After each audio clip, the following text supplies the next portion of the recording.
नमो अरिहन्ताणं नमो सिद्धाणं नमो आयर्याणं नमो उवज्झायाणं नमो लोये सभ्यसाहूणम्। अमरकंटक के श्री आदिनाथ भगवान की, गुरु नाम गुरु आचार्य ज्ञान सागर जी महाराज की, मूक माटी रचयिता आचार्य परमेश्वरी गुरुदेव की, क्षेत्र के गौरव समाधिस्थ मुनि श्री पुष्पन सागर जी महाराज की, पूज्य मुनि श्री महासागर जी महाराज की, पूज्य मुनि श्री विनम्र सागर जी महाराज की, पूज्य मुनि श्री निस्वार्थ सागर जी महाराज की, और पूज्य मुनि श्री निर्ग्रंथ सागर जी महाराज की, पूज्य मुनि श्री चंद्रप्रभु सागर जी व निरामय सागर जी महाराज की।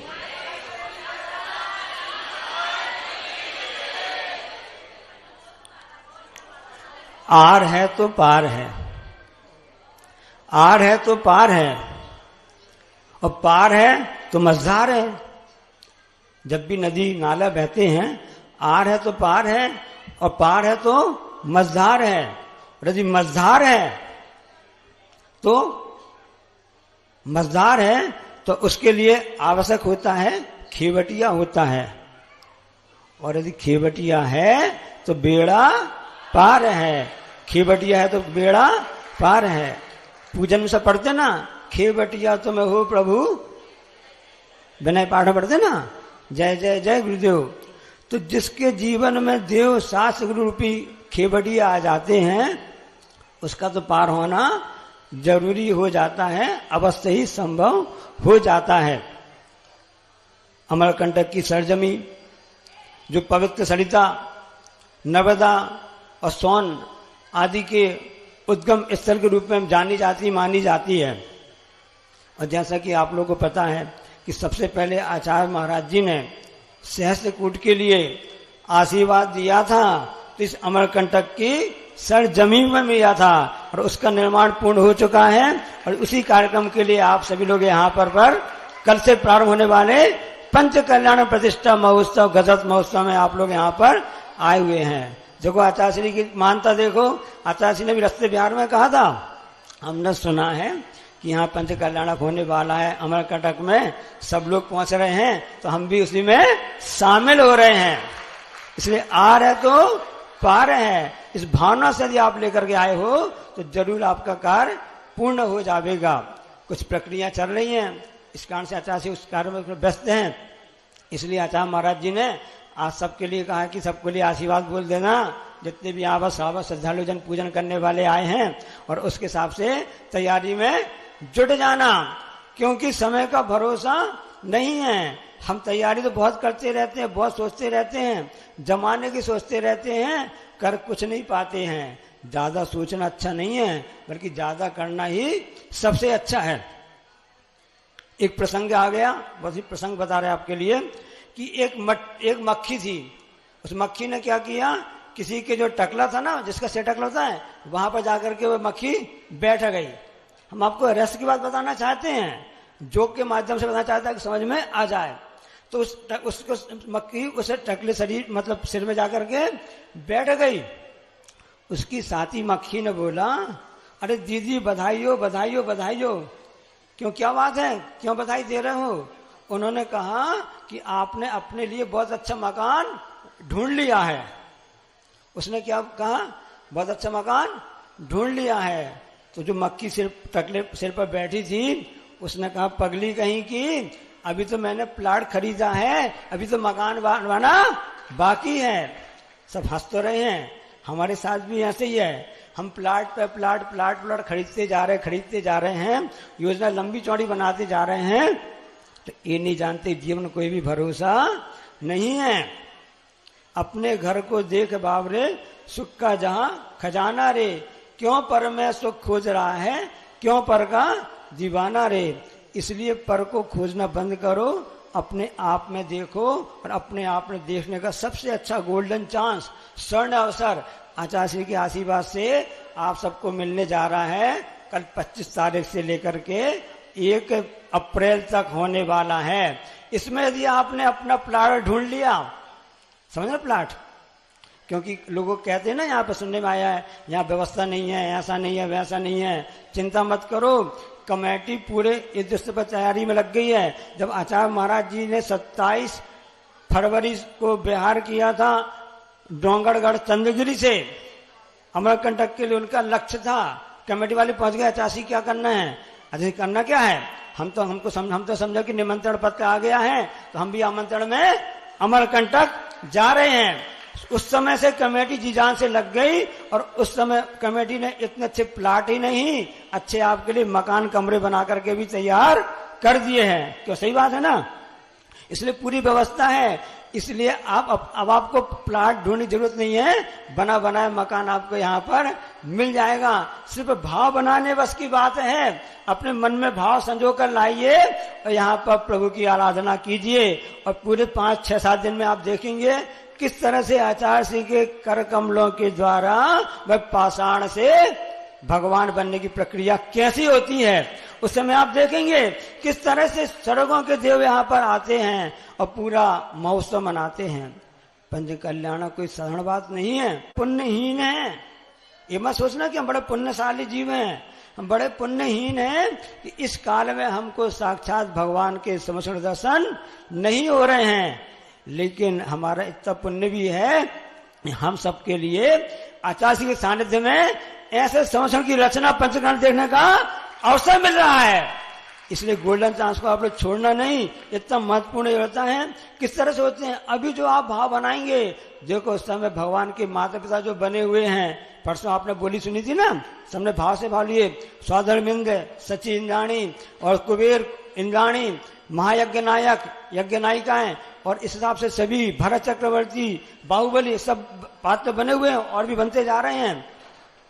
इन सब में राजा सोम और राजा श्रेयांश भी जैसे बड़े बड़े पात्र बने हुए हैं ना, तो इन पात्र बने आवश्यकता क्या थी, ये पात्र अपना में फीलिंग करते हैं कि हे भगवान पंचम काल में साक्षात समर्षण नहीं दिखने वाला है, लेकिन उसकी हम अनुभूति करके हमें सब पुण्य कमा सकते हैं कि आगामी समय में हम जाकर के ऐसा पुण्य अर्जन कर सकते हैं। इसके लिए आवश्यकता है हम सब मिलजुल के काम करें, एकता के साथ काम करें, पूरे उत्साह से काम करें। भगवान की भक्ति कभी भी कम नहीं करना चाहिए।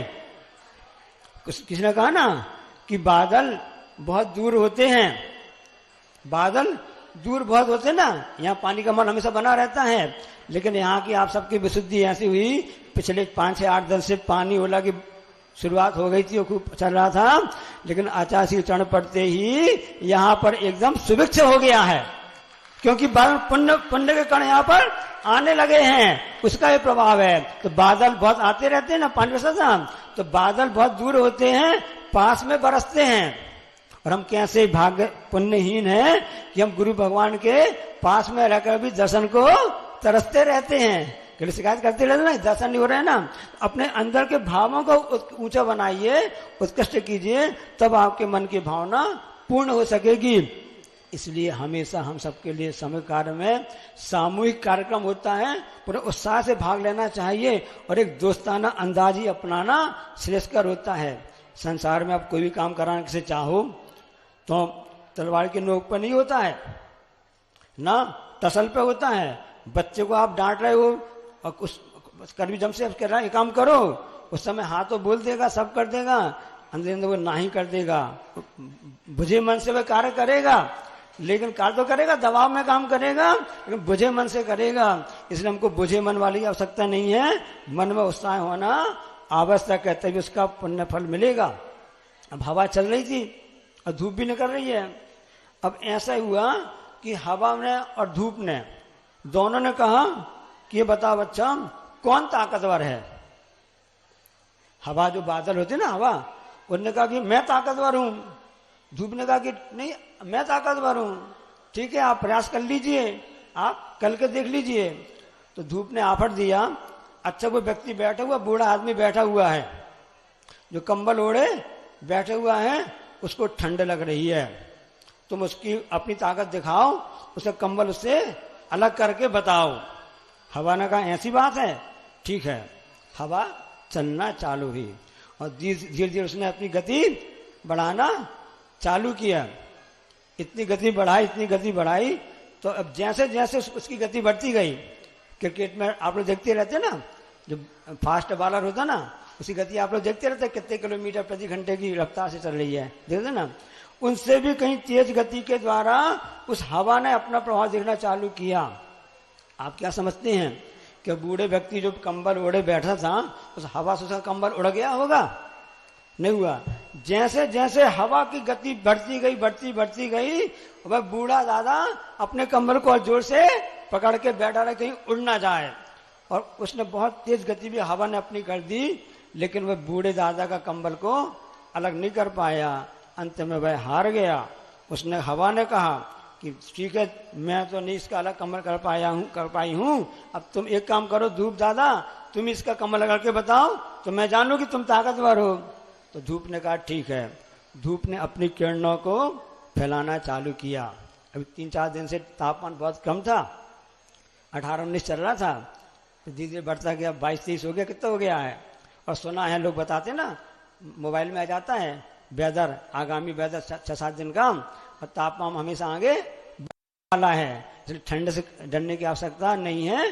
और पूरे उत्साह से आप यहाँ कार्यक्रम में आकर के पूरे भाग ले सकते हैं। तो सूर्य ने अपना तापमान बढ़ाना चालू किया। जब तापमान बढ़ाना चालू किया तो स्वाभाविक है गर्मी तो आ ही जाएगी, है ना। तो गर्मी आने चालू हो गई, तो उसके बूढ़े दादा जो कंबल ओढ़ के बैठा था, उसको पसीना आ गया, उसने पसीना पहुंच लिया। अब उसके बाद में और गर्मी बढ़ती जा रही है, तो उसने धीरे धीरे अपना कंबल भी अलग करके बाजू में रख दिया।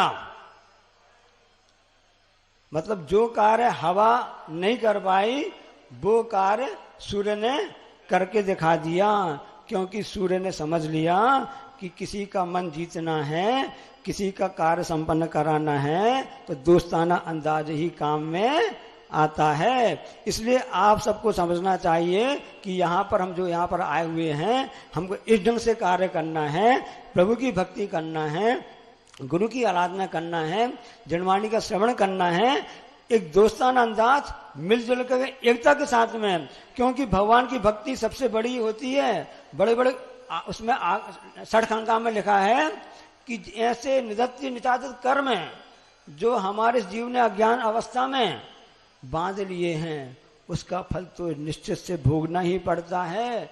कोई भी चीज उसमें रोक टोक नहीं सकती है। तुम सोचो कि भगवान का आशीर्वाद, गुरु का आशीर्वाद और भी सब चीज काम आ जाएगी, ऐसा होगा ना। जो निधत्य निकाचित पना कभी आपके उस कर्म बैठ गया है, उसका फल भोगना ही पड़ता है। उसके लिए एक ही मात्र जिनेंद्र भगवान की भक्ति और आराधना होती है, जो कि ऐसे निधत्य कर्म को भी नष्ट करने में सामर्थ्य होता है। ऐसे प्रभु की महिमा जो आप सब जानते हैं, सब कथानक जानते हैं, फिर से क्यों बताएं आपके लिए, बता दें, सबको मालूम है। कोई नई चीज बताओ, कई लोग कहते हैं ना नई चीज बताओ, सब जानते हैं भगवान की भक्ति में कोई भक्ति प्रसिद्ध नहीं हुआ है। वह मेंढक पंखुड़ी लेकर के जा रहा था और भगवान की पूजा में वह प्रसिद्ध हुआ है। अब आप कहते कोई नई बात बताओ, हमारी नई बात बताओ। भैया देखो, आप सबकी दुकानें हैं, सबका मार्केट है ये ना। अब जहां पर जो मार्केट होता है वहीं वस्तु मिलती कि नहीं मिलती है। सब्जी मार्केट में जाओगे तो सब्जी मिलेगी, सराफा बाजार में जाओगे तो वहां पर सोने चांदी का आभूषण मिलेंगे, और अनाज मंडी में जाओगे तो वहां अनाज मिलेंगे। इसी प्रकार से धर्म की मंडी है, धर्म का मार्केट है, इसमें धर्म की बातें मिलेंगी। धर्म की बातें यही हैं, बहुत सी बातें धर्म की बातें हैं। हम एक एक बात को यदि फॉलो करेंगे तो अपने आप हमारा वह कार्य संपन्न हो सकता है। इसलिए यदि जीवन में आप उन्नति चाहते हो, जीवन में आप उत्थान चाहते हो, तो नर्मदा का यहाँ उद्गम स्थल जहाँ पर है, यहाँ कार्यक्रम होने वाला है, तो उसमें इस पर सीख लेकर के जाओ कि हम किसी भी क्षेत्र में हो, चाहे सामाजिक हो, चाहे धार्मिक हो या राजनीतिक हो, किसी प्रकार का भी क्षेत्र हो, यदि हम अपने लोगों को अपना बनाना चाहते हैं तो दोस्ताना अंदाज से काम करना पड़ेगा, तभी हमारा कार्य सफल हो सकता है। रोज धूप आप लोग लेते रहते हैं और रोज आप लोग हवा भी खाते रहते हैं, इसलिए जब भी आप धूप का सेवन करो याद कर लेना अमरकंटक में बात बताई गई थी और उस हिसाब से हमको कार्य करते रहना चाहिए है। इसलिए कभी संसार आप लोग के आपस बीच में कभी भी तनाव, संघर्ष, अवसाद जैसी बातें आती हैं, इन सब के दूषण अंदाज से आपके सब दूर हो सकती हैं। आपका समय हो गया है। बोलिए अहिंसा परमो धर्म की, जावाणी के ज्ञानते सूझे लोकालोक, सुवाणी मस्तक धरू सदा दे तुम, हे जनवाणी भारती तुम जपो दिल नैन, सो पावे सुख चैन कायुष।